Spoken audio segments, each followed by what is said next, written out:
بسم الله الرحمن الرحیم. یو ملګری تپوس کوي چې نن سبا د بافاریان دي هغه څاروي په تول په وزن باندې خرڅوي. مثال په تور باندې وایي دا 800 کیلو دی، 900 کیلو دی یا 2 منه دی، داسې څاروي خرڅوي. آیا په وزن باندې څاروي اغستل قربانۍ دپاره جایز دي؟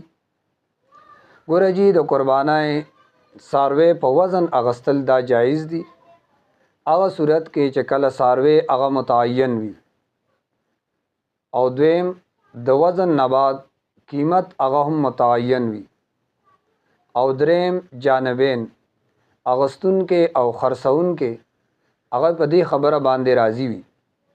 نو شرعاً دا اغستل او خرڅول هم جایز، او په داسې څاروي باندې قرباني هغه هم جایز.